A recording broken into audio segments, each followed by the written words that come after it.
तपाईले लट्ठी बसाउँदै गर्दा तपाईका बच्चा बच्चीलाई सम्झिनुस्। आज एकछिन सम्झिनुस् त। सरकारी स्कुल साराका सारा बन्द छ।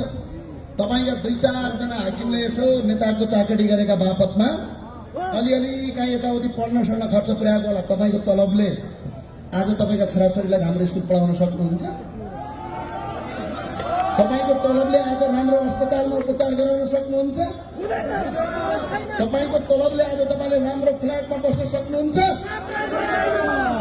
आज यो किन भयो भने विदेशीबाट ऋण त 27 खरब आयो। कहाँ गयो? यो तपाईले संरक्षण गरेका नेताहरूले भ्रष्टाचार गरे। म त भन्छु सडकमा राष्ट्रवादी होइन नेपाल प्रहरीभित्र विद्रोह सुरु हुनुपर्छ। किनभने तपाईहरु सीमित तहमा आज मैले हेरेको छु एक वर्षमा 4000 भन्दा बढी नेपाल प्रहरी आर्मी सशस्त्र प्रहरी 4000 मान्छेले जागिर छोड्छ। आज किन छोड्छ? नेपाल प्रहरीको जागिर छोडेर अस्ति एक दिन मसँगै एकजना भाइ बस्नुहुन्थ्यो नेपाल प्रहरीको। एक दिन मलाई भन्नु भाइ भोलिबाट म आउँदैन माननीयज्यू भन्नु।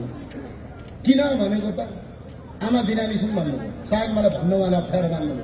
तर त्यसको 3 दिनपछि मैले कहाँ जानुभयो भनेर पत्ता लगाउँदा उहाँ दुबईमा सेक्युरिटी गार्ड गर्न जानुभएको छ। अन्त हालत यस्तो भयो देश।